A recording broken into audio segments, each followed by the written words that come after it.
모든 논란의 책임은 저에게 있으며 공청회 토론회 이런 거 없이 불쑥 발표했다는 것은 아마추어리즘의 극치이고 근로 시간을 자율적으로 결정하기. 돈을 빌려 가상자산 등에 투자한 청년들이 윤석열한테 좀 맞다가 도망갔어요. 엎드려 뻗치를 했죠. 선생님이 시켰다. 형들이 너 사랑해서 그래요. 저는 좀 잘 다독여주고 잘 이야기해라라고 이야기한 거라서.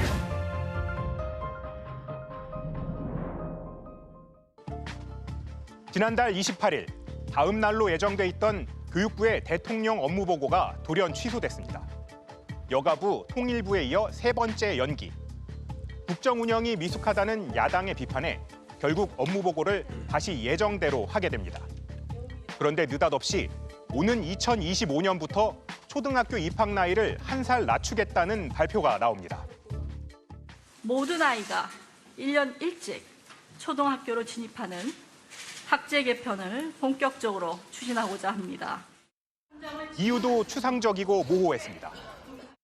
지역이나 가정 여건으로 인해 발생하는 출발선상의 교육 격차를 조기에 국가가 책임지고 해소하기 위해 교육 현장에서조차 누구도 들어보지 못했던 갑작스런 발표였습니다.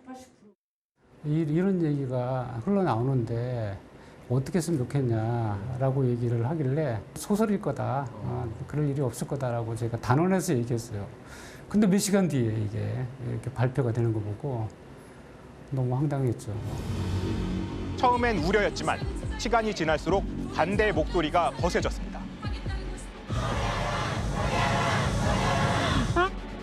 곧바로 만 5살 입학 저지를 위한 범국민연대도 만들어졌는데 순식간에 60여 개 단체가 모였습니다.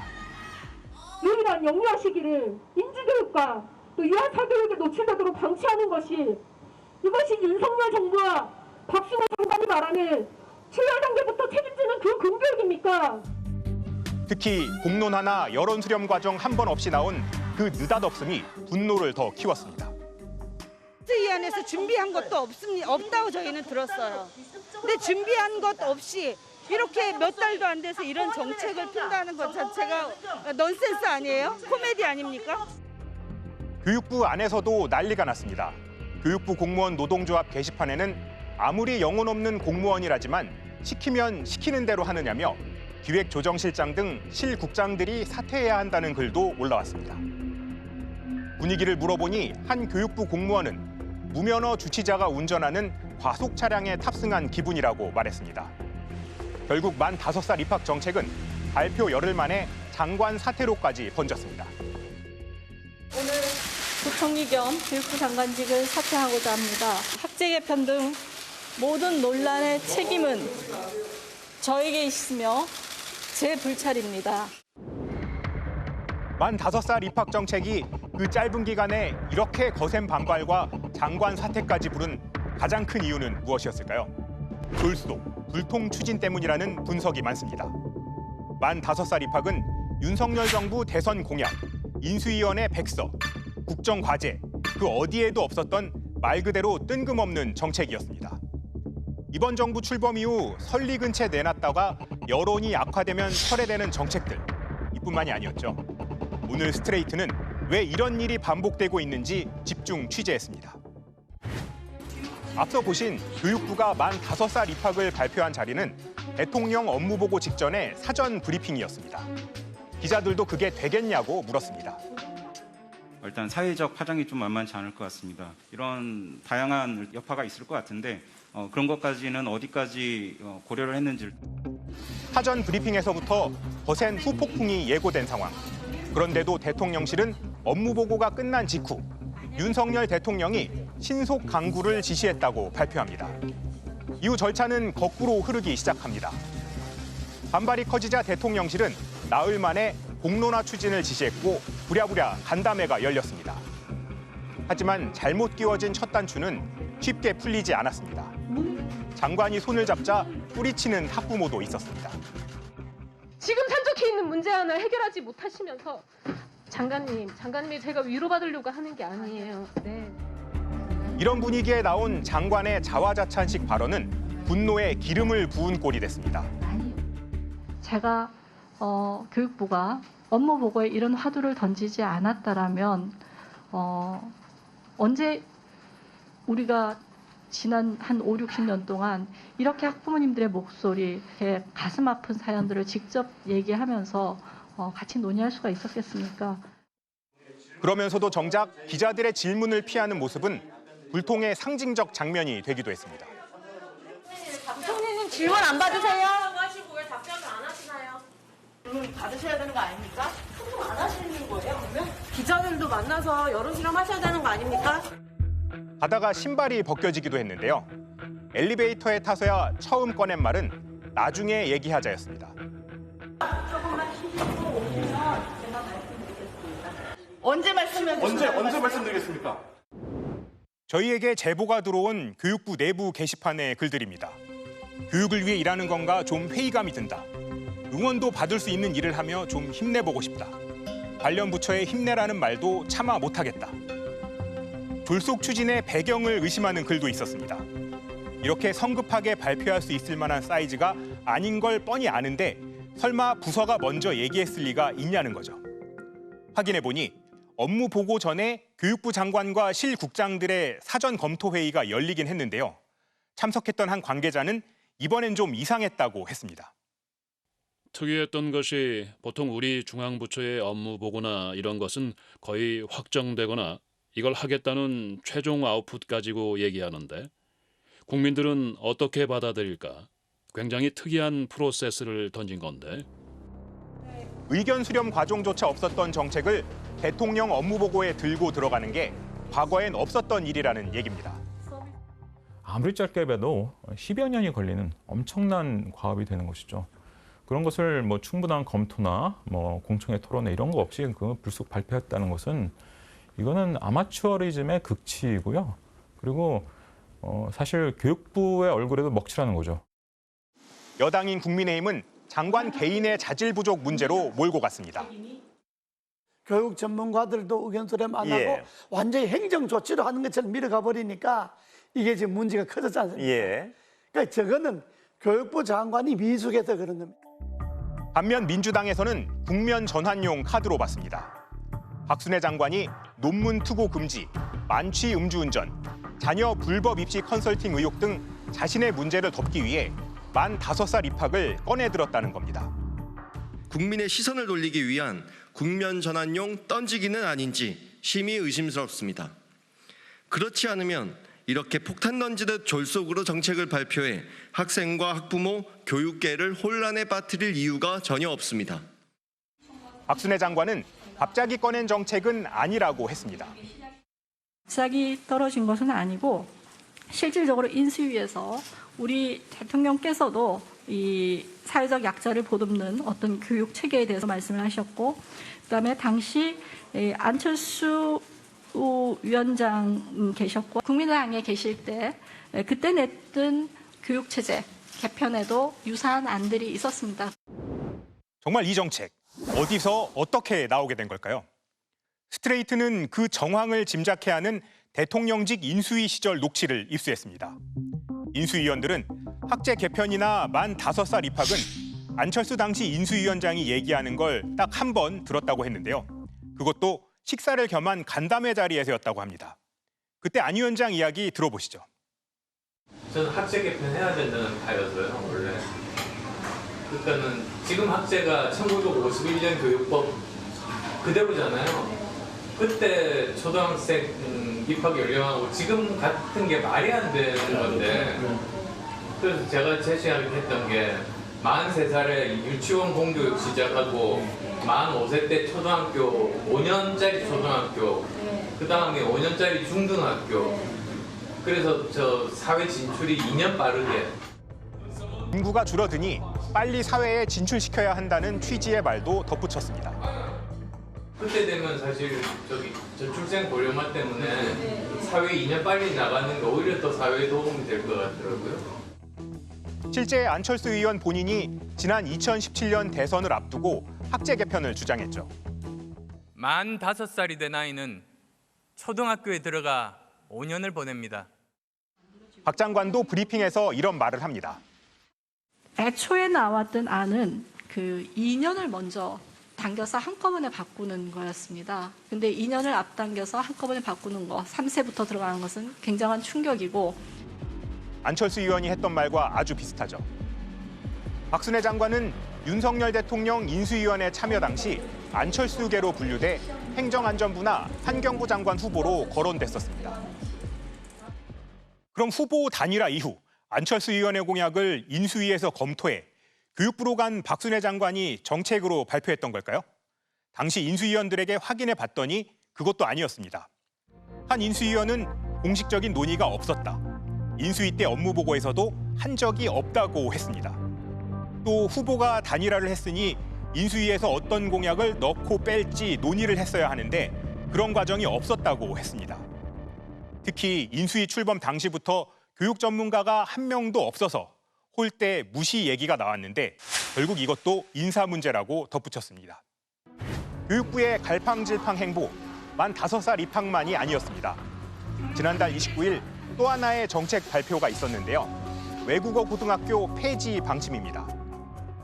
외고는 폐지 또는 전환해서 일반고에서 다양한 분야의 어떤 교과 과정을 통해서 특수 목적을 갖도록 하는 형식으로 지금 전환을 생각을 하고 있고 원래 자사고, 국제고, 외고는 모두 2025년에 일반고로 전환될 예정이었습니다. 고교 양극화, 사교육 심화를 막겠다며 지난 2019년 문재인 정부에서 결정됐는데 윤석열 정부의 기조는 이 일괄 전환을 백지화하는 방향이었습니다. 학업 선택권을 늘릴 필요가 있다는 취지였습니다. 그런데 이 역시 느닷없이 외고만 폐지하는 방향으로 결정된 거죠. 이에 당사자들의 대화나 토론을 통한 공론화 과정 없이 일반적인 힘의 논리만 앞세워 성급한 결론을 내리고 있는가? 역시 충분한 검토가 없던 돌발적인 발표라는 것이 드러났습니다. 선거 과정에서 공약도 안 하고 인수위에서 국정 과제도 아닌 일을 이걸 대통령께 하겠다고 추진하는 게 말이 됩니까 이게? 문제는 이제 업무 보고 내용에는 외고 폐지라는 말은 들어가 있지는 않았고요. 다만 이제 그 브리핑 과정에서 기자분들의 질문에 대답하는 과정에서 반발이 커지자 교육부는 외국어 교과 특성화 학교 등 여러 방안을 검토하고 있다고 한 발 물러났는데요. 오락가락하는 정책 추진, 특히 교육 분야에서는 문제가 더 크다는 지적입니다. 10년, 20년 후에 비전이 어떤 모양이 될 거냐에 대한 꿈이라든가 비전이 안 보이는 거예요. 왜? 비전문가들이기 때문에. 이건 가장 심각한 문제라고 봐요. 윤석열 대통령께서 각 분야의 최고 전문가를 모셨다고 말씀하셨는데 유독 교육부는 없애려고 그러는지 모르겠지만 저렇게 교육부에서는 장관, 차관보까지 다 교육에는 비전문가잖아요. 사퇴한 박순애 장관은 환경정책을 전공한 행정대학원 교수, 장상윤 차관은 주로 국무조정실에서 일해온 행정관료 출신입니다. 이런 정책 발표를 둘러싼 혼란, 이미 몇 번 본 것 같지 않으신가요? 주 52시간제를 두고도 비슷한 일이 벌어졌죠. 윤석열 대통령은 후보 시절 주간 노동시간을 더 늘려야 한다고 주장했습니다. 심지어 주 120시간까지도 일할 수 있어야 한다는 취지의 발언으로 논란이 됐습니다. 게임 같은 거 하나 개발하려고 그러면 정말 한 주에 52시간이 아니라 주 120시간 일해야 된다는 거예요. 그러고 한 2주 바짝 하고 그다음에 노는 거지. 정부 출범 약 한 달 뒤인 지난 6월, 고용노동부도 노동시장 개혁 추진 방향을 발표하면서 주 52시간제에 손을 대겠다고 밝힙니다. 연장 근로를 주 단위가 아니라 월 단위로 관리할 수 있도록 하겠다는 겁니다. 우선 현재 주 단위로 관리하는 연장 근로 시간을 가령 노사 합의로 월 단위로 관리할 수 있게 하는 등 합리적인 총량 관리 단위 방안을 검토하겠습니다. 게임업계 이야기를 하며 노동시간 늘려야 한다고 했던 대통령의 발언과 비슷한 설명도 덧붙였습니다. 젊은 세대를 중심으로 워라밸, 시간 주권이 중시되면서 일하고 싶을 때는 일하고 쉬고 싶을 때는 쉴 수 있도록 근로시간을 자율적으로 결정하게 해달라는 요구도 지속적으로 확산되고 있습니다. 하지만 이렇게 되면 일주일에 92시간까지도 일하게 될 수 있다는 지적이 곧바로 나왔죠. 2주 연속 69시간 일을 시킬 수 있어서 한 달의 절반 이상 과로에 내몰릴 수도 있다는 비판도 이어졌습니다. 그러자 대통령은 이튿날 이렇게 말합니다. 보고를 받지 못한 게 아침에 언론에 나와서 제가 아침에 확인을 해보니까 노동부에서 발표를 한 것이 아니고 부총리가 노동부에다가 아마 민간 연구회라든가 이런 분들의 좀 조언을 받아가지고 노동 시간의 좀 유연성에 대해서 좀 검토를 해보라고 얘기를 한 상황이고 아직 정부의 공식 입장으로 발표된 건 아닙니다. 대통령실과 각 부처의 정책 조율이 제대로 이루어지고 있지 않다는 분석이 나옵니다. 그런 사안별로 좀 심도 있는 검토를 하고 거기에 대해서 신중하게 정책 방향을 정하고 그걸 가지고서 대통령이 어떤 방식으로 표현을 해서 여론이 호소할 건 호소하고 그래야 된다고 봐요. 대통령과 부처 간 조율만 안 되는 게 아니라 국민과의 소통 방식도 문제가 되고 있습니다. 얼마 전 금융위원회가 빚 탕감 정책을 들고 나왔는데요. 핵심은 빚 때문에 절벽에 몰린 취약계층을 보호하는 것이었는데 발표 날 금융위원장 발언 중에 이런 부분이 있었습니다. 아울러 자산가격 조정에 따라 저금리 환경에서 돈을 빌려 주식, 가상자산 등에 투자한 청년들이 경제적으로, 심리적으로 어려움에 직면해 있습니다. 빚까지 내서 주식이나 코인을 산 사람들까지 구제 대상이 된다는 말에 논란이 커졌죠. 빚을 탕감해 주는 정책을 듣고 나서 나는 빚을 질까 봐 이런 투자를 하지 않았는데 이럴 줄 알았으면 나도 그냥 빚내 살 걸 그랬다. 이렇게 이야기하는 것도 되게 많이 들어서 금융위원회에서 그런 취지가 아니었다고 연일 해명을 했지만 그 과정에서 또 한 번 기름을 띄얹는 발언이 나옵니다. 이렇게 정말 나는 빚을 상당히 열심히 갚고 있는데 왜 그러냐. 충분히 이해합니다. 그렇지만 저희 요번의 대책은 정말 부채가 상환이 정상적으로 어려운 분들을 위해서 한 조치임을 알고 이해해 주시고 또 이런 분들에 대해서 조금 더 따뜻한 마음으로 좀 이해해 주고 도와주려는 그런 마음을 가졌으면 하고 제가 부탁을 좀 드립니다. 비난 여론에도 이 정책 그대로 추진하기로 했습니다. 야심차게 발표했다가 운영 미숙으로 아예 시작도 못한 경우도 있죠. 윤석열 정부는 기존 국민청원 대신 국민 제안을 신설했는데요. 여론을 좀 왜곡한다든지 또 매크로 방지를 통해서 여론을 만드는 이러한 방지를 위해서 100% 실명제로 운영됩니다. 그런데 갑자기 우수 제안 온라인 투표가 없던 일이 됐습니다. 10개 제안 모두 추천수가 56만 회에서 57만 회 정도로 별 차이가 나지 않았는데 해외 IP를 통한 어뷰징, 즉 중복 추천이 있었기 때문으로 드러났습니다. 여론 조작을 막기 위해 실명제로 운영하겠다고 해놓고 정작 투표 때는 실명제를 안 해서 이런 일이 벌어진 겁니다. 대통령실은 연일 부적절한 대국민 홍보와 발언으로 여론의 문매를 맞고 있습니다. 얼마 전 낸시 펠로시 미 하원 의장이 방한했을 때 윤석열 대통령이 펠로시 의장을 만나지 않는다는 사실이 알려지면서 홀대 논란이 나왔는데요. 그런 상황에서 대통령실은 대통령 부부의 연극 관람과 술자리 사진을 배포합니다.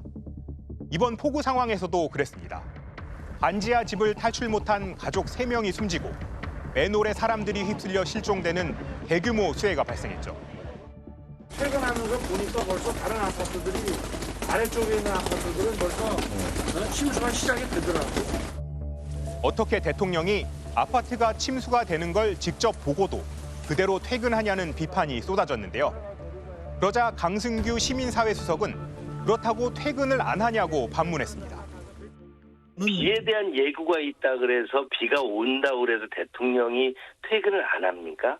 폭우 피해가 발생했다면 모르지만 대통령께서 퇴근을 하실 때는 저희들도 다 일상적으로 어제 저녁 약속도 있고 다 가고 있었습니다. 대통령실은 가족이 사망한 반지하 집 현장을 방문한 사진을 카드뉴스로 만들어 정책 홍보에 활용하기까지 합니다. 비극의 현장을 국정 홍보의 수단으로 쓴다는 비판으로 이어졌습니다. 수해로 인한 어려움이라든지 이런 거에 대한 공감을 보여주는 것은 전혀 아닌 거거든요. 대통령 본인이 그리고 그 주변에 있는 주요한 인사들이 시민의 삶이라든지 우리나라 국정과 관련한 주요한 현안들, 외교, 안보 이런 것들이 아직 그 자신의 일로 체화되지 않은 상황이 아닌가. 이런 일이 반복되다 보니 국민들의 시선은 정부의 행정 능력, 실무 능력에 대한 의심으로 번지고 있습니다. 한국갤럽 정기 조사를 보면요. 대통령에 대한 부정평가 이유 중에 경험, 자질 부족과 무능함은 6월만 해도 5%였는데 최근 조사에서는 14%로 3배 가까이 뛰었습니다. 4개 여론조사 기관이 합동으로 하는 정기 전국 지표 조사에서도 부정평가 사유 1순위는 경험과 능력 부족이었습니다. 이 응답도 17%에서 28%, 33%로 점차 상승하고 있습니다. 국민들은 윤석열 정부가 추구하는 사회상과 정책이 뭔지 알 수 없어서 갈수록 실망하고 있는 겁니다.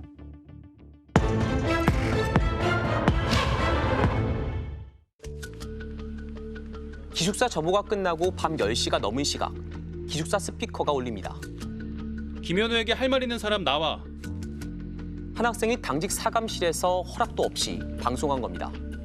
이 방송을 듣고 고2 학생 6명이 운동장으로 나왔습니다. 그리고 이미 불려나와 있던 1학년 후배 현우를 느닷없이 괴롭히기 시작합니다. 엎드려한테 네가 뭘 잘못했는지 알겠으면 일어나. 그래서 일어났죠. 안경 벗으래요. 벗으려고 이렇게 했는데 뺨을 맞았어요. 형들은 배를 발로 차고 머리도 때렸습니다.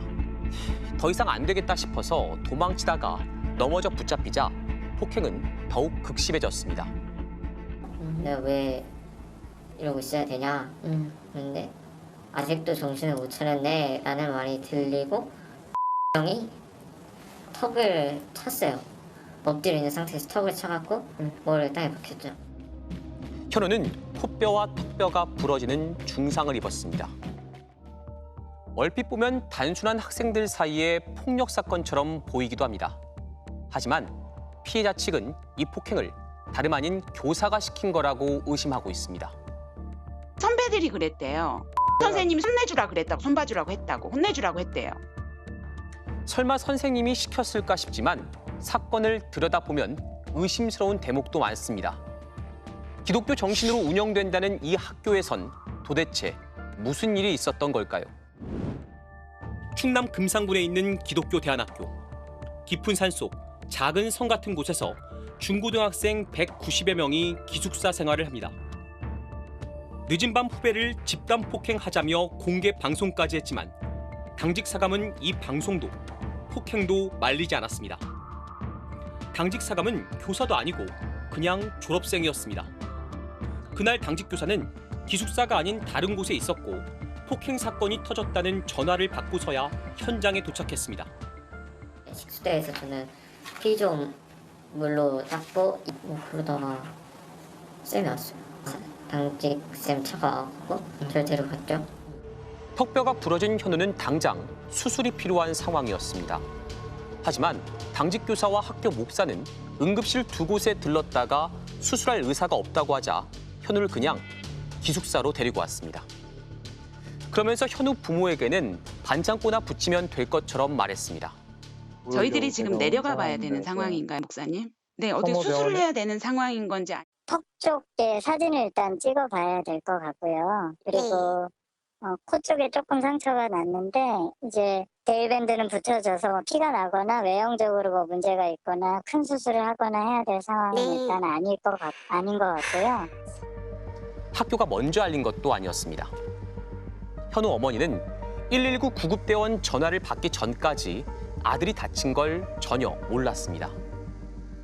여보세요 했더니 119인데요. 네, 왜 그러세요? 그랬더니 가 지금 다쳐서 뭐 치료 때문에 주민번호가 필요하다고 그래서 이게 무슨 소리냐고 학교에서 연락이 안 왔는데 선생님은 옆에 없냐고 그랬어요. 이후 조치도 이상했습니다. 학교는 중상을 입은 현우를 가해 학생들과 같은 방에서 자게 했습니다. 싫다고 해도 소용없었습니다. 새벽 2시쯤이었어요. 네, 정확히 이렇게 쌤이 물어봤어요. 이렇게돼서 이제 선배들이랑 관계도 안 좋아질 것 같으니까 오늘 그러면 그 선배들이 너랑 같이 잘 수 있게 해줘라. 다음 날 아침엔 억지로 사과도 받게 했습니다. 와서 미안하다고 하고 몇몇 사람들이 와서 뭐 방관해서 미안하다고 턱이 다쳤기 때문에 말을 제대로 못하니까 약간 이런 식으로. 폭행 사건 다음 날 현우 부모가 찾아와 서울의 대학병원으로 아들을 데려갔습니다. 현우는 전신 마취를 하고 수술을 받았습니다. 아래턱과 위턱에 각각 2개씩 나사를 받고 이걸 고무줄로 묶어서 턱을 고정시켰습니다. 이쪽에도 위에도 저렇게 보시면은 제가 보고 싶어요. 하고 제가 싶죠. 걸어주려고 하니까 안 되는 거죠. 생각보다 이 송곳니 앞에 처음엔 죽도 못 먹었고 1년이 지난 지금도 딱딱한 음식을 제대로 먹질 못합니다. 도대체 2학년 선배들은 왜 갑자기 현우를 불러내 폭행했을까요? 검찰 공소장엔 수업 시간에 선생님에게 버릇없는 행동을 했기 때문이라고 돼 있습니다. 피해자 측은 공소장에 언급된 이 선생님이 학생들에게 폭행을 시켰다고 의심하고 있습니다. 작년 6월 현우는 컴퓨터실 영어 수업 시간에 격투기 선수 기사를 검색해보다가 교사 우모 씨에게 걸렸습니다. 이럴 거면 나가라 라고 하시길래 나가려고 했는데 선생님이 막으시는 거예요. 선생님이 막고 계속 벽 쪽으로 밀치시니까 우 씨는 이렇게 현우를 벽으로 2~3번 밀쳤고 현우도 목소리 높여 대들었다고 합니다. 잘못한 부분이었던 것 같아요. 는 강압적으로 느꼈던 것 같고 거기에 언성이 높아지고 잘못을 반성해야 될 상황인데 선생님 지적을 하니까 이제 제가 강하게 막 소리를 지르면서. 현우는 수업이 끝난 뒤 교사에게 사과했고 우 씨도 안아주며 사과를 받아줬습니다. 하지만 그날 점심시간에 만난 2학년 선배는 가만두지 않겠다고 말했습니다. 형이 웃으면서 넌 오늘 죽었다 라고 하길래 아 오늘 그거 때문인가 보구나. 군도 선후배가 있잖아요. 기강은 선배가 잡잖아요. 실제 그날 밤 폭행이 있었던 건데 이 가해 학생들이 그 자리에서 선생님이 시켰다는 말을 했다고 합니다. 선생님 차에 실려가지고 선생님이 시켰다. 그리고 형들이 널 사랑해서 그러는 거다. 또 다른 학부모도 비슷한 말을 했습니다. 말로는 니네들이 선배니까 좀 규율을 이렇게 해라 그렇게 했나 봐요. 그래서 이제 걔네들이 이제 불러냈다는 거지. 현우 어머니가 학교 목사에게 따져 물었지만 사실이 아닐 거란 말만 들었습니다. 말로는 선배들이 그랬다고 하더라고요. 선생님이 혼내주라 그랬다고. 그러니까 지어낸 얘기는 아닐 테고 선배들도 장난으로 한 얘기는 아닐 것 같아요. 아 그래요? 그러니까 아이들이 어떻게 이야기했는지는 제가 정확하게 모르겠지만 아까 선생님하고 통화를 제가 제일 처음 했거든요. 당사자인 교사 우 씨에게 직접 연락을 해봤는데요. 우 씨는 좀 다독여주라고 했을 뿐인데 가해 학생들이 오해한 것 같다고 해명했습니다. 이해해라 라고 이제 그런 쪽으로 이야기를 했었고 그래서 정말 뭐 이야기하고 싶으면은 그냥 말로 그러지 말고 좀 다독여주라. 그러니까 이런 식으로 저는 이제 이야기를 했었는데 뭐 오해도 있었고 그냥 좀 잘하려고 하는 거였겠죠. 만약 교사가 폭행을 지시했다면 가해 학생들도 또 다른 피해자일 수 있습니다. 선생님의 폭행 교사 사주가 입증되면 선생님은 관리하던 학생들이기 때문에 일반적인 교사범보다 처벌을 세게 받고 아이들의 형벌은 약해지죠. 하지만 경찰은 우 씨를 입건조차 하지 않았습니다. 가해 학생들이 우 씨가 시킨 게 아니라고 부인했기 때문입니다. 선생님을 이제 입건하려고 마음 먹었지만 문제가 뭐냐. 걔들한테 무슨 말만 나오면은 수사가 이어지려 했더니 단서가 없는 거예요. 증거가 없어요. 그런데 교사 우 씨, 이런 일이 처음이 아니었습니다. 재작년 여름밤, 당시 중3이었던 현우와 고등학교 1, 2학년 전원을 기숙사 앞으로 집합시켰습니다. 반바지 착용 금지 기간에 현우가 교실에서 반바지를 입었다는 게 이유였습니다. 저 혼자만 선생님 옆에다 세워놓고 그냥 선배들 고등 다 불러놓고 아 얘가 규율을 어겼다. 어떻게 생각하냐. 언제 남자 기숙사 이렇게 변했냐. 그리고 30분 뒤 교사는 홀로 자리를 떠났습니다. 그 뒤 어떻게 됐을까요? 선배들은 현우를 가만두지 않았습니다.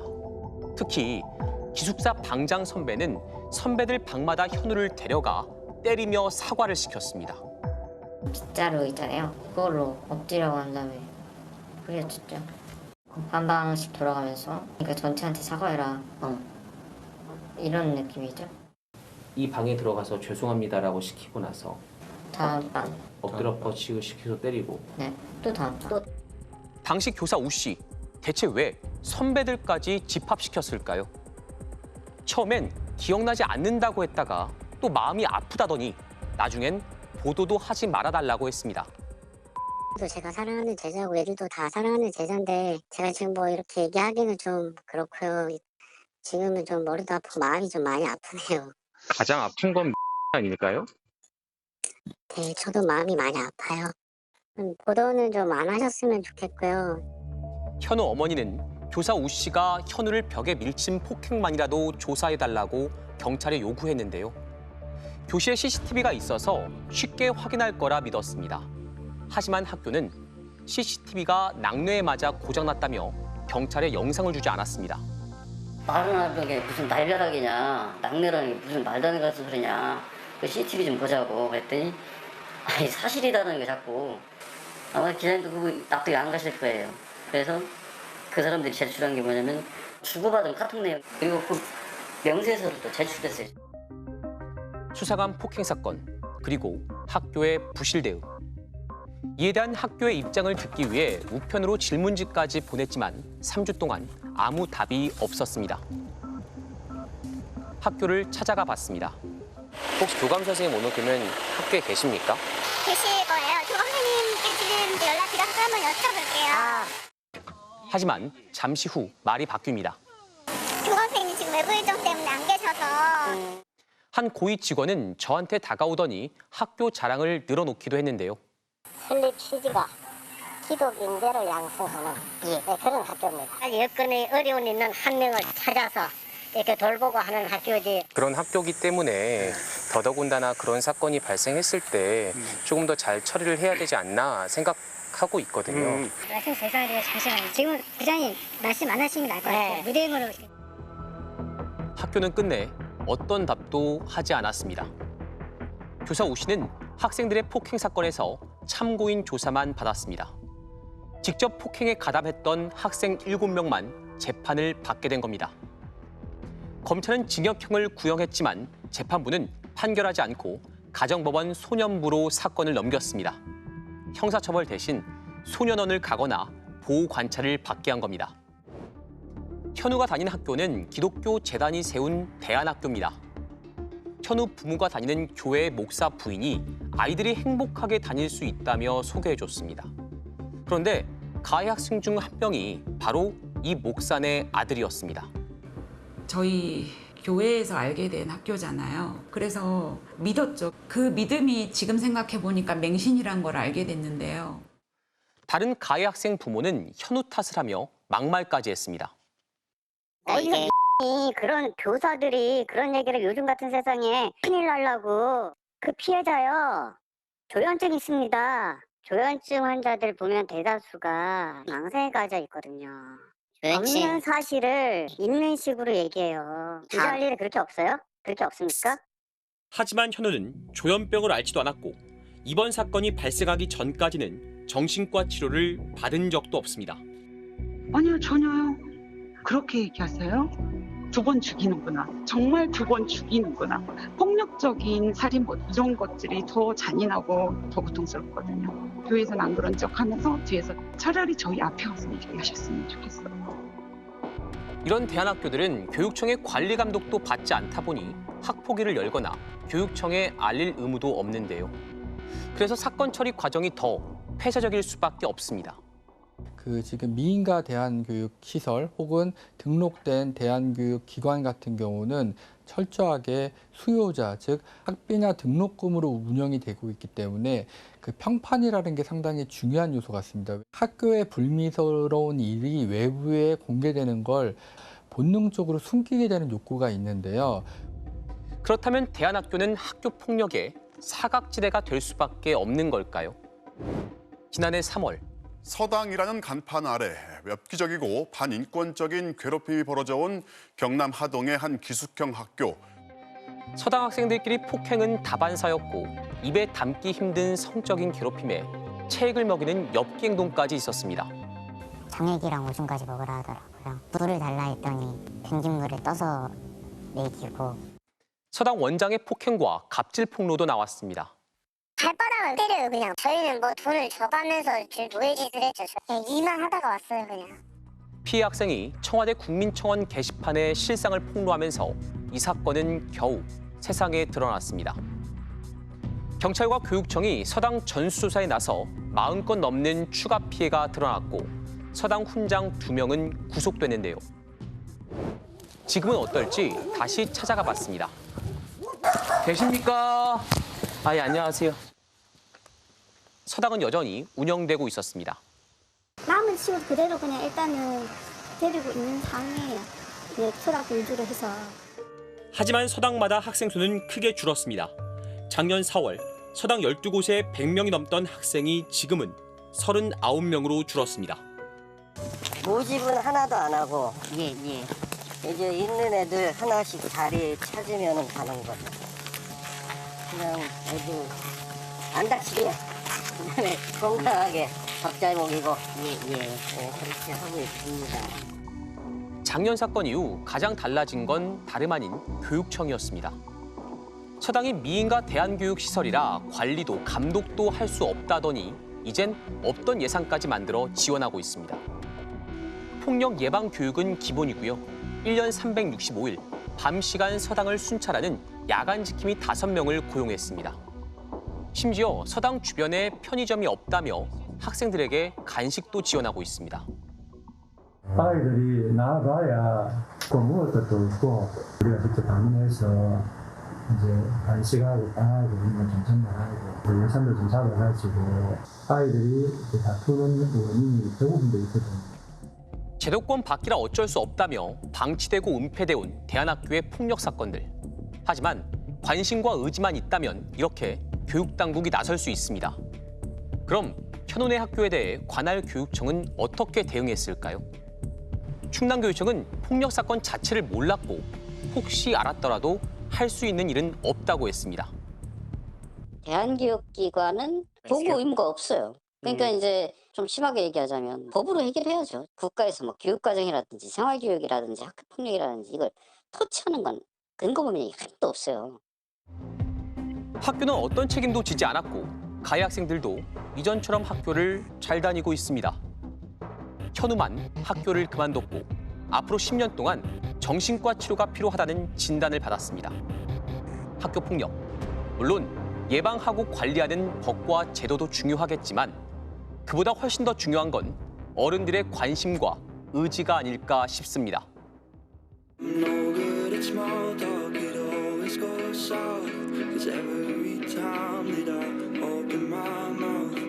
I start to monologue, spilling my guts. How it began and how I messed it up. Close friends and strangers, it's always the same. Give me 5 minutes, I'll mention your name. I keep reciting the story of us.